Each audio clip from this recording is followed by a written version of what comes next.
Yo te pregunto, hermano, ¿a dónde irás sin fe? Debes saber que todo será en vano si no meditas lo que vas a hacer. Yo te pregunto, hermano,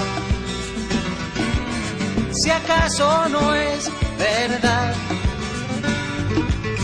que Dios nos dio la vida para amarnos y ni siquiera sabemos perdonar. Hay un amor perdido, busca en tu corazón. Cuando lo encuentres, dáselo. ¿Qué tal? ¿Cómo le va? Aquí estamos en La Puerta Abierta para Canal Luz desde Buenos Aires. Compartir este segundo programa en la semana, que seguramente va a ser de tanto valor como el de ayer. Me sorprende cada vez que invito a una persona joven, talentosa, como en el caso de ayer Ezequiel de Lutri, profesora de literatura, una maravilla, todo lo que sabe. Yo lo miraba, lo escuchaba, cerraba los ojos y pensé que estaba hablando con el padre, con el que compartí largas horas de radio y de televisión en la década del 80. En esta noche el programa tiene que ver con el trabajo que las iglesias evangélicas realizan en lo que se da en llamar villas de emergencia. No sé cuál es el otro nombre, no sé cuál es el nombre que las personas que viven allí le dan a su lugar de vida, a su lugar, a su barrio. Y tengo conmigo a alguien al que aprecio mucho, con el que trabajo en varios proyectos diferentes, y es el pastor Marcelo Robles, pastor de una iglesia muy trabajadora en el barrio de Flores. Marcelo, bienvenido al programa, ¿cómo te va? Muy bien, muchas gracias, muy contento de estar con ustedes otra vez. Pues ya, sí. Viniste por varios temas. Por varios temas, sí. Y en varias funciones. Sí, exactamente. Porque a veces venís de traductor. Sí, así es. Vos estás pastoreando una iglesia en el barrio de Flores. La gente piensa que Flores es un barrio muy lindo, claro, de casas hermosas, cerca de la estación, ¿no? Sí, claro. Nosotros estamos pastoreando en el Bajo Flores. Esa es la nominación del barrio. Es la parte digamos, más cercana al cementerio de Flores, cerca de la cancha de San Lorenzo. Sí. Ahí estamos nosotros. Ahí está, trabajando. Mamita. Y enfrente de la cancha de San Lorenzo hay una villa. Claro, es la villa la 11114. 11114. Claro, es la que está en lo que sería la confluencia de Varela y Perito Moreno, bueno, para atrás todo. Claro, para toda la gente del interior, le decimos, es una zona en la que no recomiendo que pase ni siquiera de día con el auto, ¿no es cierto? Nuestro gran amigo Norberto Zaraco perdió en el intento, creo, un reloj. Sí, sí. Es una zona muy difícil. Los hinchas de San Lorenzo, que tienen que ir los domingos, hasta el próximo domingo, sufren mucho eso. Sí, Quizás sí. Los sábados del año que viene no sufran tanto, pero el domingo se sufre, y porque es una zona difícil. Sí, es una zona difícil. ¿Y qué iniciaste allí? Bueno, ahí estamos trabajando en una congregación que iniciamos hace ya unos años, pastoreando, digamos, desde el Bajo Flores hacia el sur, que son más que nada donde se concentran la mayoría de los barrios de emergencia de la capital federal, ¿no? Algunas estadísticas seguramente ustedes conocerán, pero la ciudad de Buenos Aires desde la década del 60 tiene 3 millones de habitantes, sí. No ha crecido, la capital. Pero en los últimos 10 años las villas de emergencia se duplicaron, o la población en las villas de emergencia se ha duplicado en la ciudad de Buenos Aires. Eran 100.000, ahora son 200.000. O sea, el índice, es decir, no tanto ha crecido en expansión geográfica, sino en concentración demográfica. Esto es llamativo, ¿no? Porque la mayoría de la población se ha concentrado en la parte sur de la capital federal, ¿no? Sí, quizá tengamos que explicar. La ciudad de Buenos Aires, la capital federal, tiene una zona norte que es más próspera, más edificada, donde están los barrios más tradicionales, ¿no es cierto? Y tenía una zona que por muchos años estuvo casi como abandonada. Era un gran espacio verde, lo que es hoy Villa Lugano, Villa Soldati. Detrás del cementerio de Flores, yo me acuerdo, iba de chico por esa avenida que se llamaba Perito Moreno, y una vez que pasabas allí, eso era campo abierto. Claro. Campo abierto. Se llegaba a Pompeya, más allá, La inundación. la inundación, exactamente. Sabe mucho de tango este pastor. Y había casas, pero en el medio y para el lado del autódromo de la ciudad de Buenos Aires era vacío. Bueno, ahora esto se ha convertido en una de las zonas de que crece más rápido y en donde se han instalado algunas villas, ¿no? Está también junto a Marcelo su mamá, una sierva de Dios de muchos años de trabajo, que trabaja en una de esas villas. La quiero saludar, Azucena. ¿Cómo le va, Azucena? Muy bien, contenta de estar acá. ¿Usted trabaja ahí en las villas? Yo trabajo mucho, sí, De hace mucho. de hace mucho tiempo. Sí, ya con mi esposo trabajábamos mucho. A él le encantaba trabajar con los pobres y también con los no pobres. Sí. Trabajo mucho ahí. Cada vez que viajo de mi casa, estoy en Lugano yo, para la iglesia, hay muchos caminos para tomar, ¿no? Entonces, siempre los remiseros quieren ir por cualquier camino, menos por la zona que se pasa por Ramón Carrillo y todas las villas. Y yo le digo, por favor, lléveme por la zona de las villas. Y entonces se sorprenden. Sí, le digo, todos esos son amigos nuestros, así que son gente de confianza, así que me llevan por ese lado. O sea que usted va mirando, la miran, pase, ya agarraremos al próximo. Sí, incluso tenemos grupos en varios lugares, en varias casas de los pobres, así que estamos muy metidos en ese trabajo. Bueno, y también han venido con Marcelo Sergio Carrizo, un apellido ilustre tiene, acá ya es Sergio, perdón. Sergio, bienvenido, Sergio.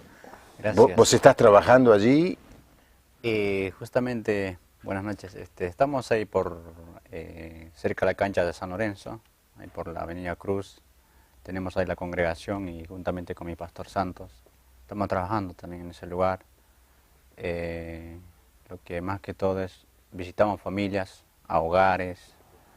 Es una visión que el pastor siempre tuvo, ¿no? Eso en su mente de visitar familias, conocer más de fondo su familia, los hijos. Y tenemos en el barrio de un 11-14 hay muchas familias que visitamos en ese lugar, ¿no?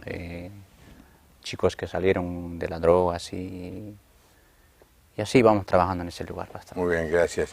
Entonces ahora sí presento a Santos Gutiérrez, que estás trabajando allí como pastor. ¿Qué tal, Santos? Bienvenido. Bien, gracias. Sí, como decía Sergio, la verdad sí estamos trabajando por la Avenida Cruz, frente al Estadio San Lorenzo. Un trabajo arduo. ¿Cómo fue que empezaste allí? En realidad la iglesia empezó en la casa. En la casa y ¿Qué visitaba casa? la... En su casa. En mi tu casa, casa, sí. en mi casa. En el departamento y ahí empezamos a trabajar. Entonces ahí empezamos a visitar a las familias. ¿Vos vivías allí en la villa? Al frente de la villa. Al frente. Pero cuando llegué sí viví en la villa 11-14. ¿Cómo fue? ¿De dónde venís vos? De Bolivia, La De Paz. Bolivia. ¿Y llegaste y te instalaste allí? Sí, el único lugar. Ahí viví. ¿El único lugar por qué? Porque no conocí otro. O sea, la gente que me trajo conocí ese lugar. Entonces ahí viví durante 2 años casi. De ahí salí a la Avenida Cruz al frente, está en San Lorenzo, y ahí empezamos a trabajar con mi esposa, con mis hijos. Y ahí empezamos a visitar las familias. Me metí a las villas, y ahí veía jóvenes, matrimonios destrozados, y ahí empezó nuestro llamado como pastores. ¿Hay muchos bolivianos en las villas? Sí, hay bastante, hay mucho. ¿Qué es lo que los lleva a venir a Buenos Aires? A muchos el trabajo, ¿no? a muchos el trabajo. En parte nuestra ha sido el tema de nuestro problema matrimonial. Eso, queríamos empezar nuevamente, darnos una oportunidad y por eso... Vos y tu esposa. Sí, pero generalmente mucha gente viene por el trabajo, ¿no? Porque está mejor acá. Está mejor aquí, Sí, que Bolivia. aunque vive en una villa. Sí. Ahora, cuando llegaste a la villa y estás con los bolivianos, ¿cómo se te hizo la vida? Yo nunca viví, apenas entré algunas veces a alguna villa. Muy difícil, ¿no? Porque teníamos que salir de la puerta y en la puerta estaban drogándose, tomando, peleándose, robando. Muchas oportunidades nos han robado a nosotros, hasta que nos hemos quedado sin nada para comer. Y bueno, teníamos que volver así y seguir caminando, ¿no? Porque era tremenda. Ahora, todo eso es en base a una violencia descontrolada, que no tiene límites, y allí no hay policía, no hay nadie. Hoy en día ya entra, ¿no? Gendarmería, ya transita, ¿no? Ya hay mucho movimiento de policía. Pero hoy en día seguimos llevando la palabra ahí adentro, ¿no? Seguimos entrando, saliendo, por ahí. Claro, sigue el peligro. Sigue el peligro. Sigue. Y siempre tenemos el lema, morimos en la batalla, no huyendo, ¿no? Ahí caminando con la palabra de Dios. Suele morir gente allí que no figura en los diarios, ¿no? Sí, mucha gente. Hay una fiesta que se hace y también ahí muere mucha gente. Una fiesta. Una fiesta de charrúa, que es conocida, ¿no? De los bolivianos que hacen ahí siempre cada año. Y ahí está la gente, o sea, se pone así al borde, cosa que mucha tentación para el espíritu inmundo, ¿no? Para los ladrones. Ajá. Vienen y se exponen, ¿no? Porque vienen enjolladas, de todo. ¿Y la fiesta se hace adentro de la villa? No, Sobre la cruz. sobre la avenida Cruz. Sobre la avenida Cruz. Y muere gente, vos decís. Sí. ¿Algunos que conocías que iban a la iglesia se murieron? No, No. no. ¿Qué se supone? ¿Que un cristiano no va a ese lugar o a No. esa fiesta? Sí es lo que les enseñamos, ¿no? Que no vaya a ese lugar. O sea, que ya está, la vida que se entregó a Dios ya está consagrada a Dios y que no se puede más, ¿no? Participar de esas cosas. Ni siquiera pasear, ni pasar, nada. Si tiene que venir a la iglesia, viene por otro lado. No pasa por ese lado. ¿La fiesta cómo se llama? Fiesta de charrúa. ¿Qué significa eso? Virgen de Copacabana. Ajá. Eso. Ah, es una fiesta con color religioso, Sí, pero sí, que sí. termina en un gran Fiesta- bacanal, ¿no? Sí, fiesta pagana, ¿no? Una pagana. Mm. Marcelo, vos sos pastor, y bien dijo tu mamá, ¿no? Tu papá le gustaba trabajar con los pobres y también con los ricos, porque tu papá era famoso porque era el que más se acercaba a los artistas, Sí, sí. me acuerdo a Héctor Larrea y a otros con los que él frecuentó, ¿no es cierto? Y le llevó la palabra. ¿Vos ibas con él cuando Sí, tu papá...? yo recuerdo cuando tuvo un primer contacto con Héctor Larrea, le habló el señor en los pasillos de Canal 7. Él tenía un programa allí de televisión y en esa época también estaba muy enfermo Nito Mores, el hijo de Mariano Mores. Y bueno, mi padre se acercó a Mariano Mores y le habló el señor al hijo, y el hijo se entregó al señor antes de morir, Nito Mores. Y bueno, todo este grupo, que se generó ahí en Canal 7, contactos, se reunían en la casa de Héctor Larrea. Teníamos ahí estudios bíblicos. Mi papá me llevaba, yo era un adolescente, me llevaba a tocar la guitarra. Yo tenía, Uy, delante de... Sí, no, estaba la esposa de Nito Mores, que era una cantante de tango fenomenal, y yo con la guitarra haciendo do, re, mi, y cantando los coritos que él llevaba una hoja mimeografiada, las canciones, y él cantando, y Héctor Larrea y todos, y yo tocando la guitarra y mirando, no podía creer lo que veía, ¿no? Así que bueno, eso me dio roce con este grupo de gente, que eran contactos que lo querían mucho a papá. Incluso Héctor Larrea venía a casa, vivíamos primero en Pacheco, después nos mudamos a la zona de Belgrano, una casa ahí muy humilde que alquilaba mi papá, y Héctor Larrea salía de la radio y venía a casa y se sentaba en el living de casa, y mi papá me llamaba y me daba el estudio bíblico a mí, pero que lo escuchara Héctor Larrea, ¿no? Entonces Héctor empezaba a hacer preguntas y bueno, se generaba un diálogo ahí muy interesante, ¿no? Me acuerdo en el año 83, 4, le hice un reportaje a Héctor Larrea y el contacto me lo hizo tu papá, ¿no? Sí. Él no lo llevé, no quiso venir a la radio, él estaba en esa época con gran auge en Radio en Radio Rivadavia. Y yo le dije si quería venir a Radio Mitre el domingo de la mañana, era la competencia. Pero hice el programa grabado y fue un impacto para todo Radio Mitre, porque Héctor Larrea estaba el domingo de la mañana en la radio. Vino Mancini, que era el programa que seguía, vino corriendo para ver si estaba en vivo. Dice, está grabado. Un gran trabajo de tu padre, el pastor Miguel Robles, que partió de la presencia del Señor, siendo el presidente del Consejo de Pastores, y que la verdad que los pastores todavía lo seguimos extrañando por su corazón de pastor. No era un gran organizador, era medio, no era su fuerte, medio liero, era difícil hacer cosas con él. Sí, pero lo bueno de él era su contacto personal. Los pastores lo querían porque eran alguien al que podían contarle sus cuestiones, ¿no?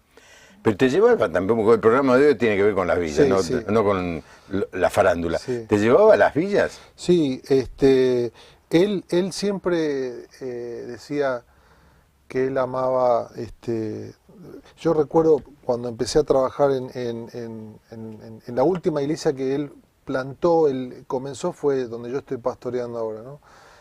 De todas las que él plantó, tuvo que ver con el comienzo de más de 40 iglesias en todo el país y en Paraguay. Y él decía que cuando él muriera, el lugar donde él quería que lo velaran era en el Bajo Flores, ¿no? Y él decía que él amaba todo ese entorno, ¿no? Y yo recuerdo gente de las villas donde estamos trabajando que me decían, mira, si hay una persona a la cual yo no tengo problema en invitar a comer un asado, es a tu papá. Y él vivía en esa época, ya vivía en la zona de Belgrano, estaba pastoreando ahí en la zona de Belgrano, ¿no? O sea, él se hizo amar, ¿no? Y él, digamos, más que enseñarme, caminé con él, ¿no? El trabajo entre los pobres, desde muy chiquito, él en un momento dado tuvo un hogar de jóvenes, de chicos de la calle, y yo me crié con ellos como mis hermanos, ¿no? Hoy están muchos en el ministerio. Y para mí fue muy aleccionador su vida, ¿no? Su ejemplo. Bueno, le puedo ofrecer algo a la audiencia. Tiene que hacer un trabajito ahí. Él predicó en la iglesia de la Puerta Abierta. ¿Cuándo falleció? ¿En qué año? En el 2003. 2003. O sea que en el 2002, posiblemente, un año antes haya predicado en la iglesia de la Puerta Abierta, me acuerdo un mensaje, predicó sobre el capítulo 15 de Romanos, el capítulo de los saludos, cuando dice Pablo, saludo a fulano y saludo a mengano. Yo en mi vida había escuchado un mensaje sobre un capítulo de saludo a personas y contó la historia de algunos de ellos. Brillante, yo hice copias, me acuerdo las llevé el día del funeral, se las regalé a la gente que la quería tener. Busquen la página de la iglesia, allí está www.lapuertaabierta.org, vaya a la columna de mensajes, busque el año 2002 y busque por ahí por la mitad del año a Miguel Robles, que le va a encantar el mensaje, especialmente a todo lo que lo ama. Bueno, pero estamos en vivo y nos gustaría recibir algún que otro llamadito. 4568-6452, 4568-6667 y el teléfono para la audiencia de Rosario 607-5728. Aide pregunta, ¿dónde es más accesible o más fácil predicar a los pobres o a los ricos? Vos que has tocado la guitarra frente a Mariano Mores, ¡qué privilegio! Por eso Mariano Mores no usa las guitarras en sus orquestas. ¿Verdad? Después de escucharlo, Marcelo diciendo, guitarrista, no. Es una interesante pregunta, ¿no? Sí, muy buena. Quizá la pueda contestar Azucena, que fue la que lo acompañó a Miguel con los ricos y con los pobres. ¿Qué es más fácil? Es más fácil predicarle a los pobres. Más fácil porque reciben todo, escuchan todo, aceptan todo, buscan todo. Entonces es mucho más fácil. El rico tiene más cosas escondidas, es más difícil. Más difícil. Más difícil, sí. Bueno, ahí está la respuesta. El Señor Jesús dijo que entre un rico en el reino de los cielos es más difícil que pase un camello a través de la aguja, del ojo de la aguja, que era una puerta muy, muy bajita que había en Jerusalén. Cuando se cerraba la puerta grande de Jerusalén se dejaba una puerta muy chiquita para que muy poca gente pudiera pasar. Y era casi un milagro poder hacer pasar el camello por allí, ¿no? No era imposible, pero era muy difícil. Y eso es lo que el Señor Jesús dijo. Bueno, espero que nos llamen. Santos, ¿cuáles son los problemas que tiene mayoritariamente, así, que te vienen a la mente cuando vos trabajás con la gente de la villa? Vos fuiste de la villa, ahora estás afuera, te acercás a ellos. ¿Cuáles son los problemas que surgen así más espontáneamente? El temor, ¿no? El temor a los asaltos. A veces ellos se sienten seguros adentro, que les conocen, y a veces no quieren salir de ahí, ¿no? Y ese es el tema. La seguridad. La seguridad. Tienen miedo más afuera.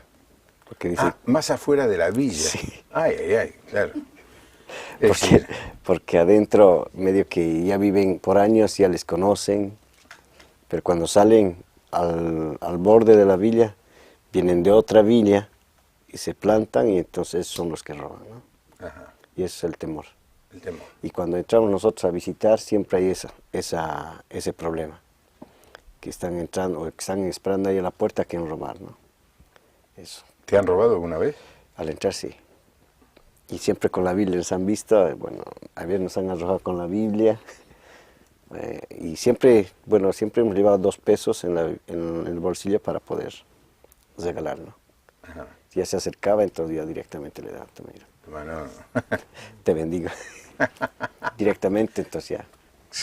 Sí, este es un consejo que se da a la gente, nunca no tener nada, porque se pone muy nervioso el ladrón, ¿no? ¿Qué son, chicos jóvenes, gente grande? De toda edad. De toda edad. ¿Drogadictos? ¿Drogados todos? Drogados, todos drogados. ¿no? Todos drogados. Todos drogados. ¿Y te vienen a robar para comprar más droga? Sí. Les hablamos.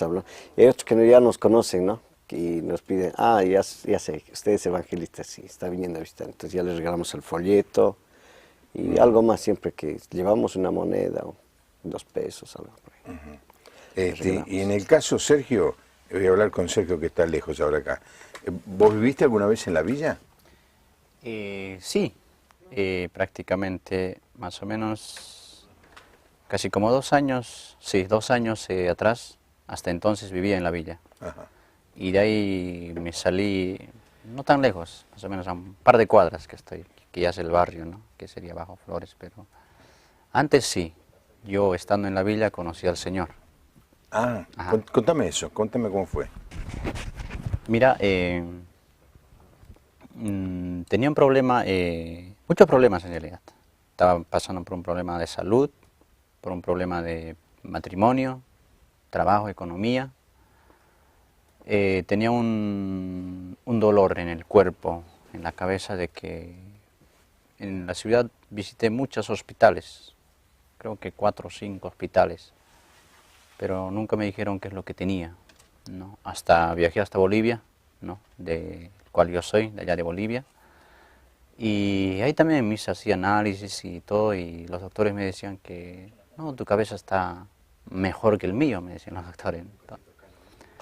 Y así volvía de allá de Bolivia y a través de una radio FM escuché un mensaje a través del pastor Santos, que estaba predicando. Él hacía un programa de los días martes, de las 10 de la noche hasta las 12. Una radio de la colectividad boliviana, ¿no? Acá está por Bajo Flores más o menos. Sí. Y de ahí empecé. El pastor me invitó justamente para un domingo y yo me acerqué y de ahí empezó todo lo que el Señor hizo, ¿no?, en mi vida. Y para entonces tenía pocos meses de inicio la iglesia, un par de meses, creo, unos 5 meses. Y estamos como 4 familias. Ahí empezamos en el hogar del pastor, entonces. Y así fue creciendo la iglesia, la congregación. ¿Y todo ese malestar físico se te fue? Mira, Dios trató así con semana tras semana, mes tras mes, a veces orando al Señor siempre en casa, pidiendo al Señor y se fue así. El dolor se fue, mi matrimonio se restauró y muchas cosas. La economía mejoró. La economía mejoró y muchas cosas más que hizo el Señor, ¿no? Como dice la palabra, que cuando Él empieza, la termina. La termina. No, la termina. Y todavía hay mucho por hacer, ¿eh? Sí. El Señor tiene mucho por hacer.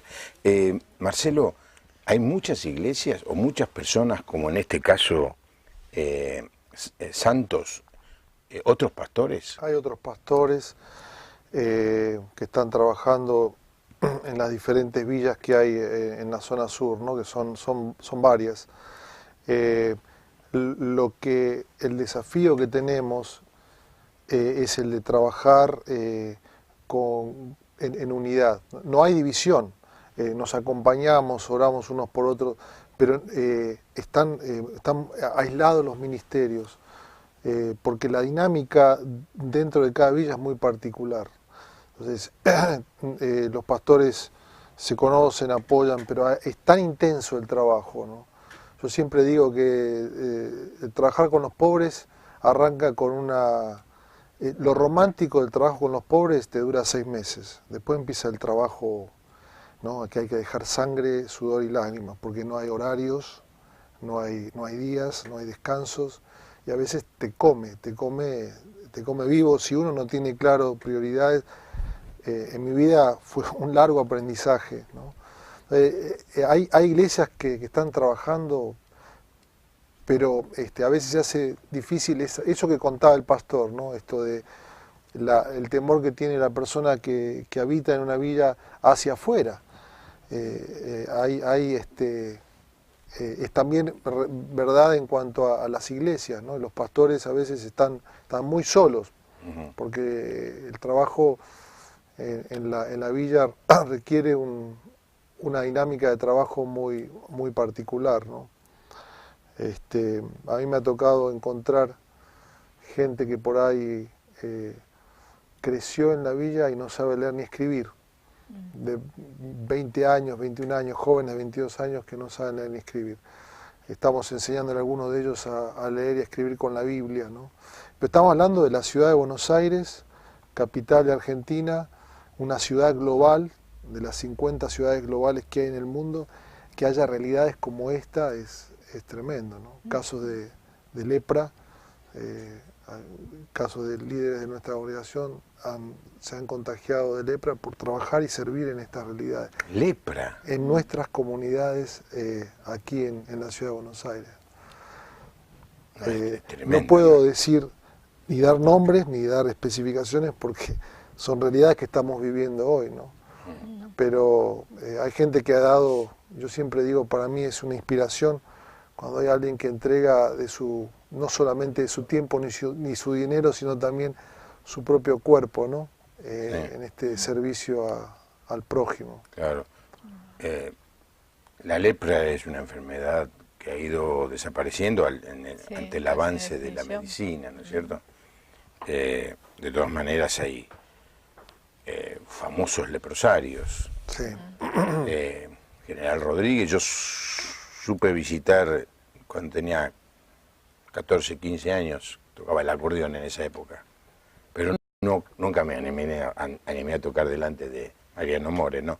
Pero Era muy ignorante en esa época, no sabía quién era Mariano Muy Mores. ignorante. Delante de Mariano Mores tenía que haber escondido la guitarra y cantado aunque sea a capela. Y no hubiera tenido el privilegio de escuchar el corito de la iglesia evangélica. No, pero supe ir al leprosario Sommer en General Rodríguez. Eduardo de Buenos Aires pregunta qué opinan de las crecientes asentamientos en Buenos Aires, cómo enfrentar la situación para que cambie la mentalidad de la gente que se suma a ellos.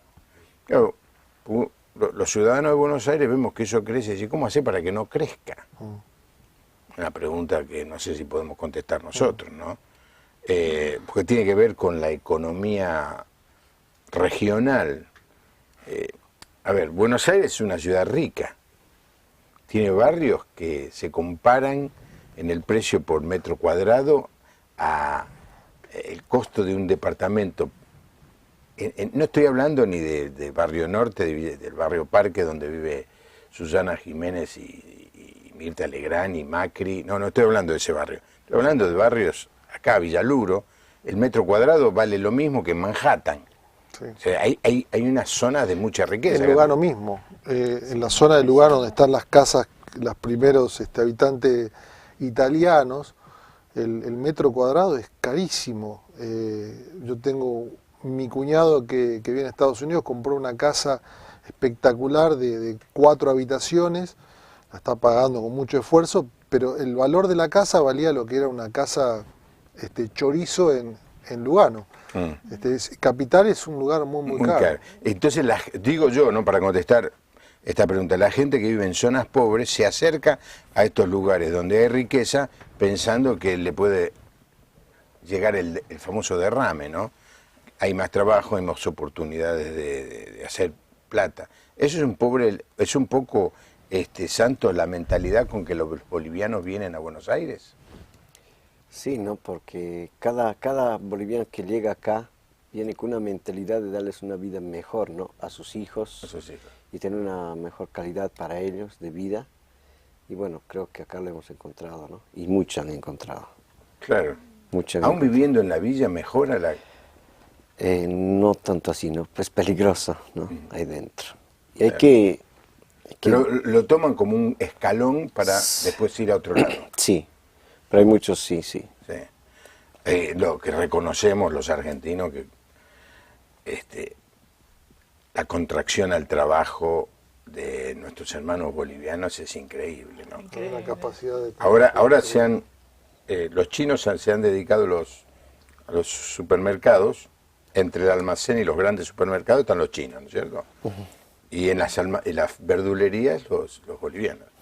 Y yo suelo ir a una verdulería de una señora boliviana muy atenta, muy simpática, aquí en el barrio de Versalles, y el hombre llevaba los pedidos a mano y después con una camioneta, tiene una camioneta ahora, una Hilux, que asusta, y como resultado de su trabajo, ¿no? Definitivamente han progresado. Yo creo que eso sucede en todos lados. Si trabajás, progresás, ¿no? Yo creo que un poco la pregunta es cuál es el desafío que la Iglesia tiene. Claro. Al trabajar en estos lugares, ¿no? Es decir, a veces nuestra idea de trabajo es un trabajo muy diferente al resto de la ciudad, ¿no? Yo digo, la Iglesia evangélica en Argentina tiene una historia de haber trabajado o de haberse asentado entre la clase media, ¿no? Y este es el estilo, ¿no? Tenemos la idea de vamos a evangelizar manzana por manzana, casa por casa. En la villa no hay manzanas, en la villa no hay timbre para tocar. Y toda esa dinámica de evangelio no entra en ese trabajo o en esas comunidades. Por un lado, y lo evangelístico tiene que ir acompañado con toda una visión social y de transformación, desde lo económico, lo familiar, que no puede quedarse a un costado, ¿no? Entonces, a veces la Iglesia tiene esos desafíos de entender el Evangelio desde esa realidad de una manera diferente, ¿no? Es decir, acompañar a una persona en desarrollo de su trabajo, la mentalidad de chicos, que ellos puedan entender que el estudio también les puede ayudar a ellos pueden superarse en las vocaciones. Todo esto es todo un trabajo que la Iglesia Evangélica tiene como desafío, ¿no? Tengo un mensaje de Ana María de Rosario. Opina que el pobre muchas veces discrimina al de buena posición. Dice que es al revés, a veces, y es difícil la relación.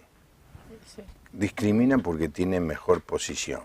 Bueno, no sé cuánto de cierto hay en esto, pero lo aceptamos como la opinión de Seguro. Ana María. Sí. La pregunta que te quiero hacer, Marcelo, es, me decían cuando estábamos por empezar el programa que en el noticiero Canal 11 a las 8 de la noche, que es un noticiero muy visto, muy prestigioso, estaban hablando justamente de los sacerdotes que están en la villa, ¿no? Nosotros aquí en el programa tuvimos un par de veces al padre Pepe de la villa, no me acuerdo bien cuál era, que se tuvo que ir porque el narcotráfico lo amenazó, creo que ahora está en Santiago del Estero. ¿Se ve el trabajo de la Iglesia Católica? ¿Se puede hacer algún trabajo en conjunto? ¿Son dos cosas diferentes? Hay una buena relación y para mí las relaciones estratégicas que van en pro del mejoramiento de la comunidad y del barrio suman. Estamos encontrando las Madres del Paco, todo lo que sume para bien de la comunidad, ¿no? Después tiene que venir el plus del Evangelio, ¿no? Pero en el caso de la Madre del Paco, la señora era creyente, o es creyente. Sí, sí. Estuvo aquí en el programa, sí. Y ellos están haciendo un trabajo muy tremendo. Y con los sacerdotes ellos están trabajando, uno los ve, ¿no? Desarrollándose. A veces está un poco esto de parte de ellos el valorar también el trabajo de la Iglesia Evangélica, ¿no? Nos ha pasado algunos casos donde a veces no se entiende bien, ¿no? Pero bueno, yo siempre digo, estamos para sumar, estamos para trabajar juntos y ver un cambio, una transformación en los barrios. Uh-huh. Y sí se ve el trabajo. Tienen más, digamos, tienen más infraestructura, ¿no? Para trabajar en los barrios. Hay terrenos grandes donde están las parroquias y hay mayor posibilidad de desarrollo. Nosotros estamos trabajando, como decía el pastor, en una casa, ¿no? Transformándola en un lugar de reunión, metiéndonos o armando un comedor con chapas y madera. Nosotros armamos 4 comedores en diferentes villas y es todo un desafío, ¿no? ¿Tenemos alguna foto de eso? Sí. Pongámosla, por favor, mientras seguimos charlando, ¿no? Sí. De los comedores y de los lugares que se hacen con gran esfuerzo, se hacen, como alguien dice, a pulmón, ¿no es cierto? Alguien aporta una cocina, otro aporta una mesa, otro aporta una silla, estamos viendo allí. Y los chicos que van a comer, bueno, son beneficiados por esto. Si no estuviera ese comedor, la vida de ellos sería mucho más difícil. Sí, y nosotros, por ejemplo, el caso de este comedor que funcionaba debajo de un puente, había allí un asentamiento de unas 500 familias y en Soldati. Y comenzó con una mujer que vino a pedir ayuda, que había salido años atrás en televisión, conocida como la abuela más joven de Argentina. Era abuela a los 25 años. Mirá vos. Mabel se llamaba, y ella nos vino a buscar para que pudiéramos ayudar a sus 2 hijos que estaban en la droga. Cuando yo entré en ese lugar... Ahí se ve mucho el incendio, ¿no? Sí. Ponga la foto del incendio. Sí, ahora vamos a verla. Porque en un momento dado, ese lugar, debajo de la autopista, que la autopista les servía como techo. Claro. Se incendió, ahí está la foto, ¿no? Sí. Fue hace 4 o 5 años. Sí, en enero del 2007. Sí. Allí, bueno, comenzamos el trabajo con un comedor. El comedor fue la primera entrada, digamos, ¿no? Y después, a través de eso, se fueron desarrollando proyectos de asistencia en el área de drogadicción, armamos más de 15 microemprendimientos, ¿no? A través de un proyecto de préstamos para la gente. Teníamos grupos pequeños. Bueno, esta fue la puerta. Y la idea era siempre trabajar con la gente de la comunidad, que ellos mismos se autogestionaran, ¿no? Sí, que no no estuvieran dependiendo de nosotros, claro. de la ayuda externa, ¿no? Porque muchas veces no está mal ayudar a una persona cuando está en necesidad, pero se le hace un mal cuando esa persona deja de esforzarse y lo único que hace es esperar que se le ayude, Sí. ¿no? Porque se pierde lo que se llama la cultura del trabajo, del esfuerzo, ¿no? En la Biblia hay un texto muy fuerte para esa gente. El que no trabaja, que no coma. Que no coma. Es decir, lo que se está diciendo, si no te esforzás, si no te preocupas, no estés esperando que te den. Desgraciadamente, esto se ha convertido en una cultura. Y hay gente atrapada, gente que no tiene ningún interés y lo único que está esperando el cheque, la ayuda social que el gobierno le comenzó a dar en momentos difíciles, pero cuando la situación mejoró siguen dándoselo y hoy ya son legión. Ahora las manifestaciones no son tanto porque le den, ahora quieren que les aumenten. Claro. Y se aumente la cantidad. Llega un momento que hay que tener cuidado, que eso es lo difícil cuando uno ayuda. Parece fácil ayudar, es difícil ayudar. Uno no sabe cuánto dar y hasta cuándo dar. Es interesante que hay un autor argentino que escribió un libro que fue su tesis doctoral, donde él hablaba de los orígenes de nuestra cultura autoritaria e improductiva. Y él decía cuánto ha perdido, se ha perdido en Argentina el valor al trabajo, ¿no? Y él hacía referencia a los primeros visionarios de la Argentina, cuando ellos decían traigan inmigrantes que tienen cultura de trabajo y que vienen de las culturas protestantes. Y bueno, él hacía referencia a todo eso, ¿no? Yo creo que se ha perdido. ¿A quién mencionás? García Hanglin. Ajá. Orígenes de la cultura autoritaria de nuestra cultura autoritaria e improductiva, un libro Claro, conocido. esto es lo que se observa de los países protestantes, dos temas, la cultura del trabajo, la cultura del ahorro. Por eso uno se encuentra con países pequeños, como Holanda, pero la cultura del trabajo y del ahorro los convirtió en una potencia mundial, ¿no? No hoy, estoy hablando de las épocas cuando se Yo creo que desarrollaron. ahí viene el poder del evangelio, digamos, ¿no? Para transformar a la persona de una manera integral, ¿no? A veces todo esto cuestión de los valores que se habla, ¿no? Es decir, esos valores solo se pueden internalizar a través del evangelio, ¿no? Cuando esa persona encuentra que su libertad está en Cristo, que Cristo vino para hacerte libre, eso abre la mente, el corazón a un cambio, y entonces sí se pueden trabajar estos valores que son tan fundamentales para el cambio en nuestra sociedad, ¿no? Eduardo de José Luis Suárez dice que el padre Pepe pertenecía a la Villa 1114. Ahí está. Uno dice algo acá y alguien sabe y le corrige, y le agradezco muchísimo. Horacio pregunta si reciben ayuda del gobierno para la obra, y si no, ¿cómo se sostienen? En el caso nuestro no. No. Nosotros no recibimos nada. ¿Ustedes, Santos? No, nada. Nada. Nada. ¿Y la parte social de ustedes cuál es? ¿Cómo ayudan a las familias? Hay una visión en la iglesia donde, bueno, han nacido desde antes siempre, entrando, visitando, porque ha habido muchas familias que no han tenido que comer, con qué pagar un alquiler. Entonces, desde muy antes, o sea, donde se ha iniciado la iglesia, desde ahí siempre hemos ido ayudando.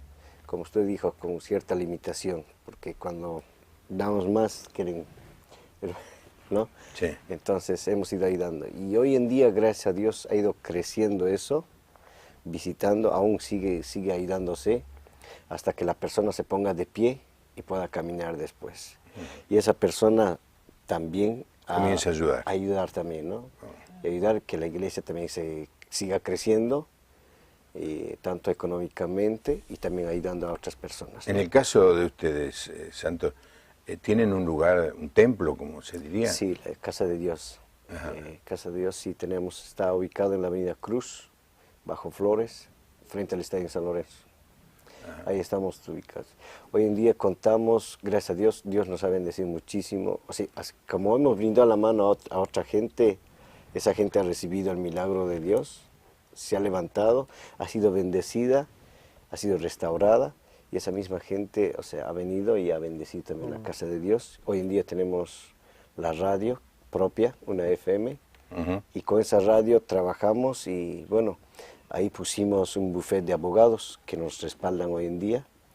Y las oficinas lo tienen por allá por Congreso y los abogados vienen a la iglesia para atender a la gente que no tiene con qué pagar un abogado, ¿no? Y ahí entonces, los abogados les atienden, ¿no? O sea que el templo tiene un multiuso. Sí, Exacto. tiene oficinas ahí para atender a la gente que no tiene, que no puede. ¿Y tema médico también hacen algo? Sí, tenemos traumatólogo, tenemos odontólogo, peluquero, peluquería. Bueno, no lo pongamos junto con el traumatólogo porque... No, pero puede ser psicólogo, el peluquero son psicólogos. Sí, digamos, la etapa de escuchar la sabe bien. El problema es que te hablan mucho los Yo por eso peluqueros. no cambié de peluquero, hace 15 años que tengo un nuevo peluquero. Así. Sergio, ¿tu tarea cuál es en esta tarea de ayudar a otros? ¿Tenés alguna función en particular? Más que todo en el copastorado, ¿no? O sea, tratar de estar siempre cuando el pastor no está y tratar de... Solucionar problemas. Claro, estar en la iglesia. Vos tenés un trabajo aparte. ¿Cómo, en lo personal? Sí. Sí, yo trabajo en casa. Fabricando ropa. Fabricando ropa, sí. He recibido una revelación. Es tremendo, ¿eh? ¿Cómo pude saber eso? ¿Cómo le gusta fabricar ropa a los bolivianos? ¿Qué ropa? ¿Y qué ropa? Es la mejor ropa, ¿no? ¿Y dónde se venden? ¿En tiendas de primera marca o en la salada, lo que se vos? Bueno, lo mío en lo primero. ¿Así? Claro, yo trabajo para una fábrica, es una fábrica argentina, pero... Con un apellido raro, o con un nombre sofisticado. Sofisticado, sí. No sé cuál es. No. No sé si lo puedo decir, pero es una prenda de marca, ¿no? Que va a lugares grandes. Qué temeroso. Tiene miedo de perder el trabajo. No, está bien, se reconoce tu sensibilidad. ¿Y te va bien?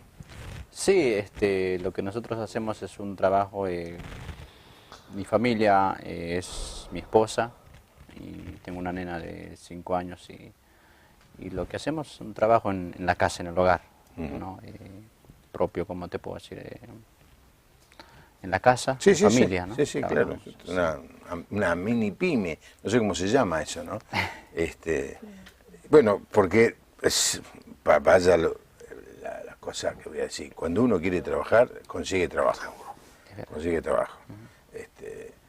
Hay muchos textos en el libro de Proverbios, tengo un sermón yo, se llama así: un león, 2 leones, ningún león. Así se llama el sermón. Porque dice, el perezoso sale a la calle y ve un león. Y entonces se queda dentro de la casa. Otro texto más adelante dice, el perezoso sale al camino y ve un león. Y entonces se vuelve a la casa. Es decir, hay un león en la calle y otro en el camino para el perezoso. Pero en realidad no hay ningún león. Es que fiaca. Claro. Es que fiaca. No quiere trabajar. Y eso produce, como dice Martín Fierro, la miseria entra en la casa del Aragán, ¿no? Mi mamá contaba una situación de un señor buscaba trabajo y dice, se necesita alguien para matar ratas. Entonces entra al bar y dice, bueno, pero primero me tiene que dar el desayuno. Le dan el desayuno y cuando termina, estaba ahí sentado, el dueño se le acerca y le dice, ¿y cuándo? Y dice, bueno, tráigame las ratas. Esa es la situación del que no quiere trabajar, ¿no? Está Yo bien. recuerdo, estaba pensando en el trabajo en la iglesia, nuestra iglesia, misión, ¿no? se ha ayudado muchísimo a la gente con microemprendimientos. Se le daba una ayuda que a medida que trabajaban en lo que el negocito que abrían, iban devolviendo ese dinero. Y mucha algunos gente, ejemplos, Azucena. sí, mucha gente salió de la pobreza y pusieron sus negocios, almacén, verdulería, panadería, se independizaron, devolvieron el dinero y siguen adelante. Entonces, lo que recién hablábamos de que no darle y nada más, sino enseñarles, abrirle la puerta específicamente en qué es lo que pueden hacer. Hay una señora que con las botellas de Coca-Cola, de todo, de plástico vacías, empezó a hacer flores. Y entonces tiene un conjunto de hermanas que se dedican a hacer flores de plástico. Y tienen esas flores tienen mucha salida, cosas así. Hay muchas maneras de poder ayudarlos a ellos. Sí. Y el tema es encontrar campo propicio. Campo propicio, justamente. Ahora, Marcelo, la sociedad que rodea, especialmente a la gente joven, no estimula el trabajo. Claro. Y se hace difícil, ¿no? El desafío que tenemos, nosotros estamos en la villa, tenemos muchos grupos pequeños y tenemos líderes que viven y que han desarrollado un trabajo pastoral en las villas, y el desafío es, en nuestra comunidad lo tomamos afirmar la diversidad, ¿no?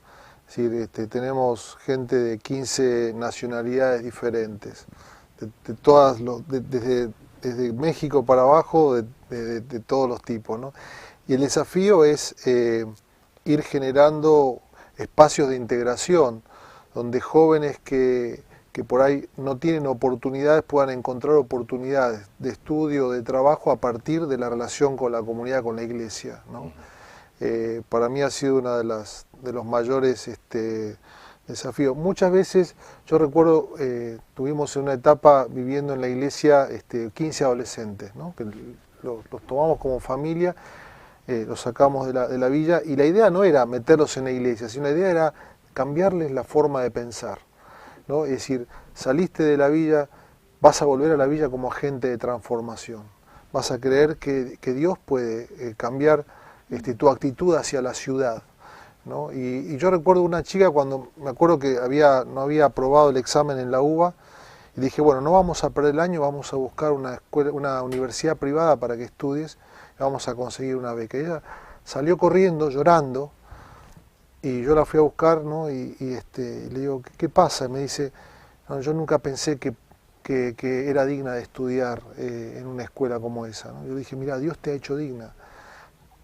Cristo ha muerto en la cruz y Él ha dado su vida por vos. Y para mí fue tremendo, ¿no? Hoy, bueno, ella después tuvo una beca para estudiar en Estados Unidos, hoy está estudiando otra carrera, avanzando. Tremendo, ¿no? Y yo creo que la iglesia tiene que dar esos espacios de integración, ¿no? No ser solamente la iglesia a la villa o la iglesia a la ciudad, sino el lugar donde todas las comunidades se sientan convocadas y se sientan parte, ¿no? Para mí no hay nada más hermoso que ver los múltiples colores cada domingo cuando tengo que predicar y veo hermanos de Bolivia, de Paraguay, de Perú, de Chile, de Uruguay, de República Dominicana, de Colombia, ¿no? Y ver esto y digo, esto es el cuerpo de Cristo, ¿no? Y para mí esto es algo hermoso, ¿no? Qué lindo.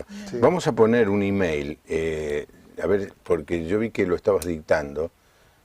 Pongamos el email de, ahí está bien, lamisión.flores sí. @gmail.com, porque una persona que no dio su nombre pregunta cómo se puede ayudar económicamente a la obra. Ustedes no dieron su email, ¿no? No dimos. Bueno, no importa, vamos a hacer una cosa. Vamos a confiar en Marcelo Robles. ¿Qué opina, Santos? ¿Podemos confiar en él? No, digo yo. Entonces, los que quieren ofrendar a la misión, Marcelo Robles, ponen Marcelo Robles o misión. Y si quieren firmar a Santos, hagámoslo por Santos, aunque también los de la misión son santos, Amén. Amén. Esperamos que sí. Sí, sí. No digo yo, teológicamente hablando. Sí. Santos, que es el nombre de mi hermano acá, quieren ayudarlo, ahí tienen el email de lamisión.flores@gmail.com. Me dice otro llamado, Lucina de Moreno, dice que el Hospital Sommer es público, sí, y ahora tiene casitas donde están internados los leprosos. Es una maravilla la atención que Sí, reciben. Sí, bueno, yo he ido, ya le digo, cuando tenía 15 años, decía hace 50 años, debe haber mejorado. Pero en aquella época me sorprendió, una de las cosas más impactantes que tuve.